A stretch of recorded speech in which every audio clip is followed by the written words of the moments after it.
Il a autrefois enflammé la scène avec sa voix rocailleuse et son allure de rebelle, devenant un pilier du rock français et une icône culturelle adorée. Mais aujourd'hui, à plus de 80 ans, la vie d'Eddie Mitchell raconte une histoire bien plus sombre.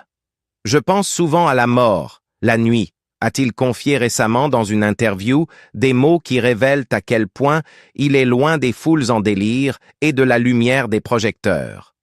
Dans cette vidéo, nous révélons la vérité douloureuse derrière la légende, sa santé déclinante, un retour annulé et un homme désormais contraint d'affronter le poids du temps et le prix à payer pour des années à avoir négligé son propre corps et son bien-être. Une icône intemporelle du rock français. Eddie Mitchell est une figure emblématique de la culture populaire française, à la fois pionnier du rock hexagonal, acteur respecté et personnalité télévisuelle marquante. Il s'est fait connaître au début des années 1960 en tant que chanteur du groupe Les Chaussettes Noires, le premier véritable groupe de rock à succès en France. Leurs tubes énergiques comme Daniela, Je t'aime trop ou Dactylo Rock ont électrisé la jeunesse et introduit le rock'n'roll dans le paysage musical français. Après avoir quitté le groupe en 1962, il entame une carrière solo qui durera plus de 60 ans, marquée par une impressionnante évolution musicale et artistique. De titres rock entraînant à des ballades profondes, en passant par un style crooner, Mitchell développe une signature sonore unique. Parmi ses chansons les plus iconiques, on retrouve La Dernière Séance, un hommage nostalgique au cinéma américain classique. Sur la route de Memphis, qui affirme son amour de l'Amérique musicale. Pas de boogie-woogie, hymne ludique et entêtant, et couleur menthe à l'eau, ballade mélancolique devenue l'un de ses titres les plus aimés. Ces albums, souvent enregistrés dans des studios légendaires à Nashville ou à Londres, ont apporté une touche internationale à son œuvre. Des disques comme Rocking in Nashville, Mr. Eddie ou Rio Grande sont considérés comme des sommets de sa discographie, salués pour leur authenticité et la richesse de leurs arrangements. En 2015, il renoue avec ses racines de crooner avec l'album Big Band, enregistré dans les célèbres studios Capitol de Los Angeles. Le même lieu mythique où Nat King Cole et Frank Sinatra ont gravé leurs plus grands titres. En dehors de la musique, Eddie Mitchell mène une belle carrière au cinéma. Il tourne sous la direction de Bertrand Tavernier, Claude Lelouch ou encore Jean-Pierre Mocky, démontrant ses talents d'acteur. Son rôle dans Coup de torchon, un drame criminel teinté d'humour noir se déroulant en Afrique coloniale, est particulièrement remarqué et assoit sa crédibilité sur grand écran. À la télévision, il marque également les esprits avec La Dernière Séance, une émission culte dans laquelle il présente chaque semaine des classiques du cinéma américain avec passion et érudition. Le programme devient une référence culturelle et reflète son amour indéfectible pour le 7e art. Ses collaborations avec d'autres légendes de la chanson française comme Johnny Hallyday et Jacques Dutronc, notamment au sein du supergroupe Les Vieilles Canailles, renforcent son statut d'icône nationale. Leurs concerts, véritables célébrations de l'histoire du rock français, rassemblent un public massif et transgénérationnel. Aujourd'hui, la voix d'Eddie Mitchell, son charisme et ses contributions culturelles restent gravées dans la mémoire collective. Par ses chansons intemporelles, ses rôles marquants ou ses hommages au cinéma, il incarne une rare fusion entre l'influence américaine et l'âme française, un artiste qui a façonné la pop culture moderne des deux côtés de l'Atlantique. Mais derrière ces décennies de succès se cache une histoire plus intime, marquée par des luttes personnelles, des instants de solitude et le poids silencieux de la célébrité. La solitude d'un rêveur dans le Paris d'après-guerre. Eddie Mitchell, de son vrai nom Claude Moine, est né en 1942 dans le 9e arrondissement de Paris, au sein d'une famille ouvrière. Sa mère était employée de banque, tandis que son père travaillait pour la Société des transports en commun de la région parisienne. La famille vivait modestement dans le quartier du Haut-Belleville, un secteur densément peuplé situé sur les hauteurs de l'Est parisien. L'époque d'après-guerre était marquée par la pénurie et la survie, et le jeune Claude grandit entouré de murs gris, de logements insalubres et de ruelles étroites, où les rêves se heurtaient souvent à la dureté du quotidien. Malgré cet environnement austère, Claude développa très tôt un monde intérieur riche et coloré. Si son père n'avait aucun intérêt particulier pour la musique, il était en revanche un fervent amateur de cinéma, qu'il fréquentait 2 fois par après-midi. Il y emmenait souvent son fils après l'école, nourrissant ainsi, sans le savoir, l'imaginaire de l'enfant. Claude devint passionné par le cinéma américain, en particulier les westerns, et par l'atmosphère de grandeur et d'évasion qu'il promettait. Le grand écran lui offrit ses premiers instants de rêve, d'aventure, et une échappatoire à la rudesse des trottoirs de Belleville. En parallèle de son amour du cinéma, une autre passion naquit. La bande dessinée. Il dévorait les Spirou, Pecos Bill et Kid Oklahoma, admirait des dessinateurs comme J.G., Franquin, Victor Hubinon ou encore Tillieux. Pendant un temps, Claude ne rêvait pas de musique, mais de devenir dessinateur. Il envoya ses premières planches à des magazines comme Coq-Hardy, essuyant ses premiers refus très jeunes, mais sans jamais abandonner. 2 de ses dessins humoristiques finirent par être publiés dans Risque tout, un petit triomphe personnel dans une enfance où les signes de reconnaissance étaient rares. Mais sous la surface de ses passions brûlait une profonde agitation. Belleville, malgré sa richesse culturelle et sa vitalité, était aussi un quartier rude, bruyant et parfois cruel. La famille vivait à l'étroit. Sa mère travaillait de longues heures et son père était distant sur le plan émotionnel. Le jeune Claude était souvent livré à lui-même, contraint de grandir plus vite que les autres. Il y avait peu de place pour la sensibilité ou les rêves dans cet environnement, surtout pour un garçon qui ne rentrait pas tout à fait dans le moule. Il avouera plus tard s'être souvent senti ennuyé, perdu, en décalage. Pour subvenir à ses besoins, Claude enchaîna les petits boulots durant son adolescence. Il fut coursier pour le Crédit Lyonnais, livrant papiers et messages à travers Paris. Par hasard, son itinéraire le faisait passer devant le Golf Drouot, un lieu mythique pour les amateurs de musique américaine. C'est là, en écoutant les jukebox diffusés Gene Vincent ou Bill Haley, qu'une nouvelle fascination prit racine, le rock'n'roll. En 1957, à seulement 14 ans, il monta pour la première fois sur scène lors d'un spectacle improvisé devant les employés du Crédit Lyonnais. Un moment fondateur de sa future carrière de chanteur. Pourtant, ce tournant vers la musique ne fut pas encouragé. Son père ne s'y opposa pas, mais ne le soutint pas non plus. Il n'y avait aucune tradition musicale dans la famille, aucune passion transmise. Claude traça seul son chemin.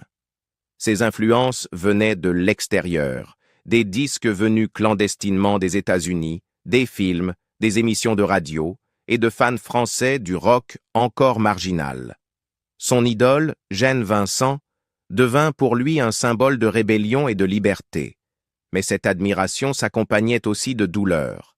Claude savait qu'il ne serait jamais américain, qu'il ne pourrait jamais réellement fuir Belleville, ni le système de classe qui avait façonné sa jeunesse. Une grande partie de ce tiraillement intérieur se retrouve dans son roman autobiographique Petit Claude, publié en 1994, puis revisité en 2022 dans l'édition illustrée des Lilas à Belleville, dessinée par Ralph Meyer. Le livre n'est pas une autobiographie nostalgique, mais un regard cru, souvent mélancolique, sur son adolescence. Situé dans les années 1950, le récit dépeint un garçon coincé entre l'enfance et l'âge adulte, errant dans les rues pendant les vacances scolaires. Il traîne près des fortifs, zones désaffectées envahies par les herbes, le béton et des marginaux fantomatiques, rêvant de motos, de filles américaines et d'évasion. L'un des épisodes les plus marquants est sa rencontre avec Pépé, un petit voyou local qui tente de l'entraîner dans un vol mineur. La promesse d'argent est tentante, assez pour s'offrir un nouveau costume, un électrophone, peut-être même une moto.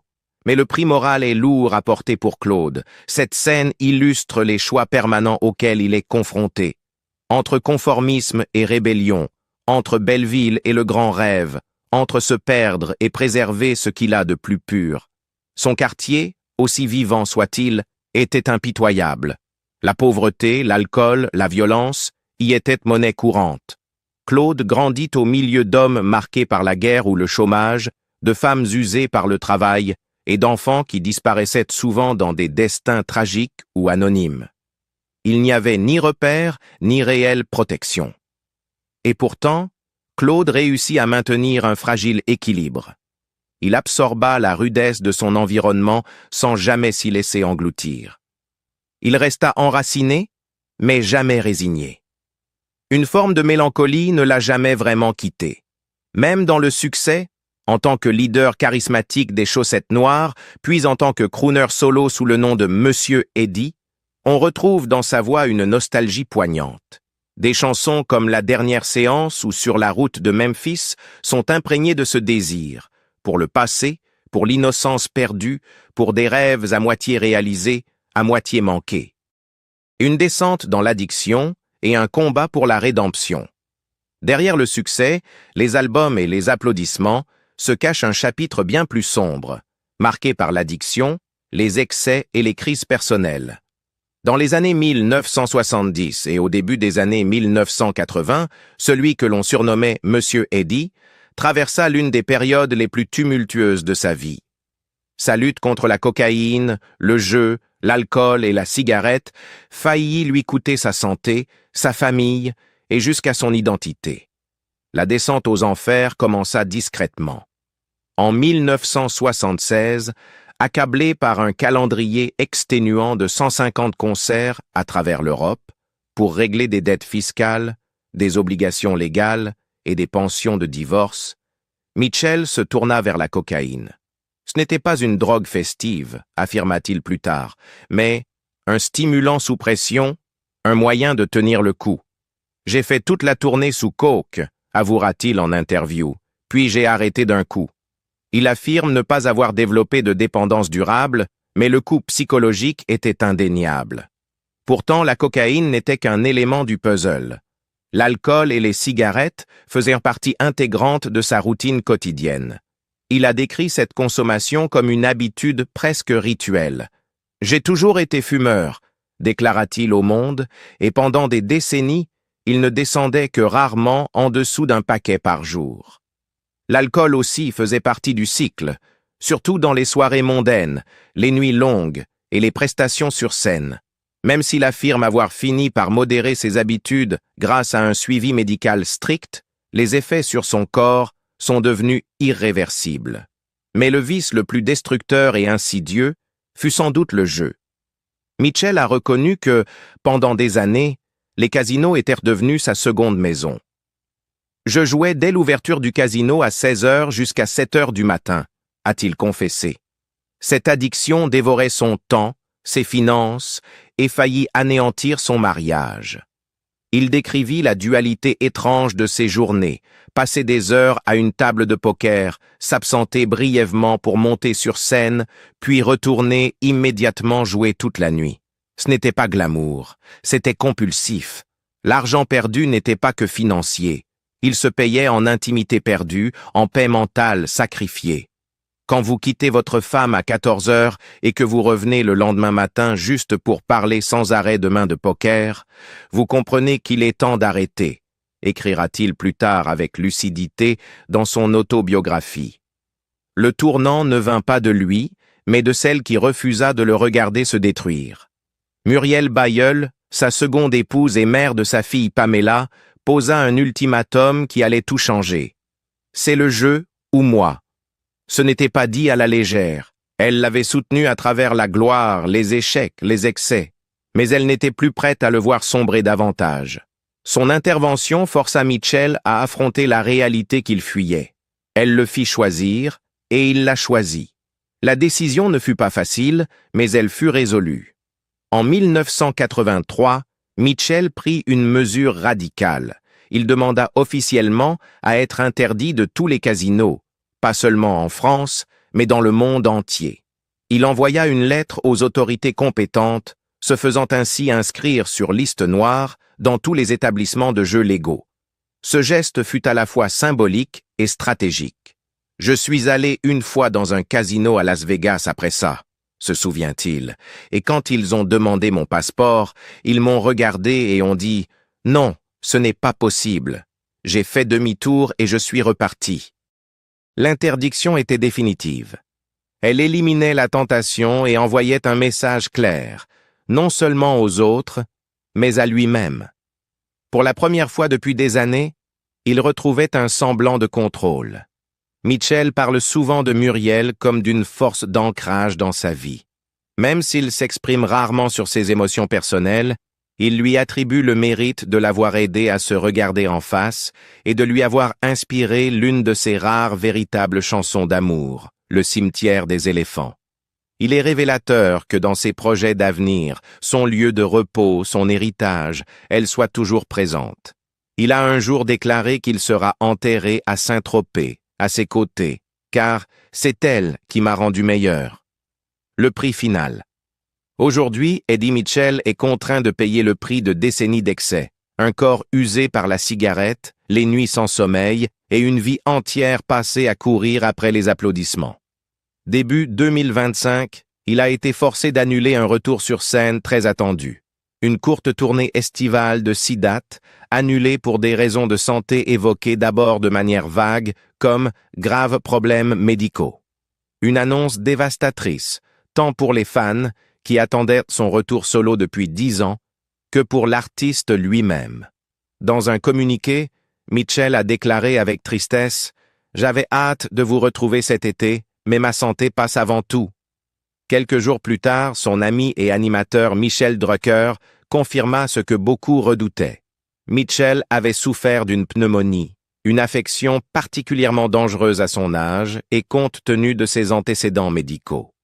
La maladie l'avait déjà contraint à interrompre la promotion de son album de 2024 et à reporter plusieurs apparitions publiques. Cette rechute fut plus sévère, nécessitant un traitement strict et plusieurs mois de repos. Un fardeau particulièrement lourd pour un homme dont la vie avait toujours tourné autour du rythme, du mouvement et de la scène. Mais la maladie n'est pas nouvelle pour Mitchell. Sa voix, son outil le plus précieux, a longtemps été à la merci de ses vices. S'il avait un temps réussi à arrêter de fumer, il a repris la cigarette lors de l'enregistrement de son album Country Rock en 2021. Quand j'ai arrêté, j'avais une voix fragile, expliquait-il dans C'est à vous. Alors j'ai recommencé. Ça m'a redonné la voix que j'aime, celle dont j'ai besoin pour chanter. La décision n'était pas anodine, mais elle révélait une vérité plus profonde. Son art, son identité même, était physiquement lié à des habitudes qui l'avaient aussi détruit. Son rapport à la mort est d'une grande lucidité. Je pense souvent à la mort, la nuit, confia-t-il au journal du dimanche. Non pas avec peur, mais comme une présence, quelque chose d'inévitable et d'intime. Contrairement à de nombreuses figures publiques, Mitchell a tout planifié en détail pour ses funérailles. J'ai tout organisé. Ce sera au cimetière marin de Saint-Tropez, en petit comité, pas d'hommage national comme Johnny. Il ajouta, non sans ironie, « J'espère juste ne déranger personne. » Il y a une tristesse particulière dans ses paroles, une conscience que le temps est compté, que le corps ne suit plus la volonté. « Je ne garde pas d'archives, » dit-il à propos de sa musique. « Tout ce que je voulais dire, je l'ai dit de mon vivant. » Il n'y aura pas d'album posthume, ni d'enregistrement secret. Pour Mitchell, la célébrité posthume est vide de sens. Franchement, je suis étonné que ça ait duré aussi longtemps, personne n'y croyait au départ. Sa vulnérabilité transparaît aussi dans ses dernières apparitions publiques, comme aux Victoires de la musique en février 2025. Sa fatigue était visible. Bien qu'honoré pour ses 60 ans de carrière musicale, entouré de pairs comme Alain Souchon et William Sheller, l'événement avait des airs d'adieu symboliques plutôt qu'un nouveau départ. Il interpréta une ballade country avec effort, la voix rauque, mais toujours pleine d'émotion. Un rappel poignant. La grandeur perdure, mais les corps s'éteignent. Les problèmes de santé de Mitchell se sont multipliés avec l'âge. Après avoir combattu les effets à long terme du tabac, il a dû affronter les séquelles de décennies de tournées, de nuits blanches, d'alcool et de stress chronique. Sans jamais dramatiser, il a reconnu que cette pneumonie l'avait particulièrement épuisé et laissé considérablement affaibli. Il évite désormais les voyages en avion, limite ses engagements publics et refuse toute proposition de concert à grande échelle. « C'est fini », dit-il simplement. « Je ne peux plus. » Et pourtant, au cœur du déclin, demeure une forme de défi. Il rêve encore de scène, de musique, de public. « Si je peux revenir, je le ferai », affirme-t-il. Mais son optimisme est mesuré, presque philosophique. Ses pensées dérivent souvent vers la mémoire, l'introspection. Dans une récente interview télévisée, Mitchell révéla qu'il rêvait parfois de son ami disparu, Johnny Hallyday. « Il vient me chercher », dit-il avec un demi-sourire. « Il me dit « Allez, il y a une fête, un bal costumé, on y va ». Même à l'approche de la fin, Mitchell reste lucide sur sa postérité. La gloire, pour lui, est secondaire. Ce qui compte, c'est la vérité, et peut-être une certaine paix. Son plus grand souhait n'est pas l'ovation, mais la dignité. En interview, il minimise sa place dans l'histoire de la musique française, disant simplement « J'ai chanté, c'est tout ». Il revisite rarement ses anciens albums et refuse d'être prisonnier de la nostalgie. Il sait où il va, et veut y aller sans bruit. Aujourd'hui, à plus de 80 ans, Eddie Mitchell vit loin des projecteurs qu'il a autrefois dominés, la voix affaiblie, le corps marqué par les excès et les jours ralentis par la maladie et la réflexion. Mais qu'en pensez-vous? Eddie aurait-il dû quitter la scène plus tôt? Ou son refus d'abandonner est-il au contraire un signe de force? Dites-le nous en commentaire. Et si cette histoire vous a touché ou éclairé, n'oubliez pas de liker, partager et vous abonner pour découvrir d'autres récits vrais sur les icônes.